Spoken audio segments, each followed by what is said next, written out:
Birthday আজকে TVS rider.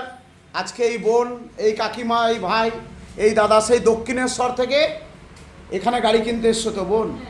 তা দক্ষিণেশ্বর থেকে এখানে আসতে মিনিমাম কতগুলো শোরুম পড়ে? তাও কতগুলো? মোটামুটি একটা অ্যাপ্রক্স 5টা 10টা 15টা 20টা 10-15টা পড়ে। তাহলে অতগুলো শোরুম ছেড়ে এই ডিডি অটোমোবাইলসে এসছো। কেউ কি রেফারেন্স করেছে? বিশ্বজিৎ তো বলেছে কি যেখানে যান হয়ে যাবে। হয়ে গেছে তো? লোন কিন্তু আপনাদের অ্যাপ্রুভাল হয়নি, কিন্তু গাড়ি দিয়ে দিয়েছি। পেয়ে গেছেন তো? কোনো শোরুম দিতে পারবে না। এটা আমার মায়ের মন্দির। এটা 25 বছরের শোরুম, 25 ইয়ার্স এই শোরুমটার বয়স। একটু আগে আপনাদের এখানে দেখলেন তো, গাড়িটা নিয়ে গেল 20,000 টাকা কমে পেয়ে গেল, দেখলেন তো? তাই তো?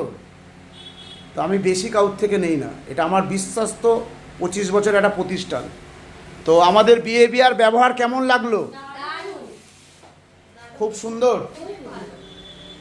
তো টিভিএস কোম্পানি থেকে আপনাকে চেন্নাই থেকে ফোন করবে যে ডিডি অটোমোবাইলস থেকে আপনি একটা টিভিএসের রাইডার গাড়ি কিনেছেন, এখানের বিহেভিয়ার ব্যবহার কেমন লাগলো?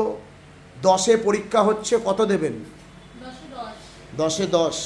আগামী দিনে আরও কাস্টমার পাবো তো? পাবো তো দাদা? দাদা পাবো তো? ভালো থাকবেন, গুড নাইট। গাড়ি আসতে চালাবেন।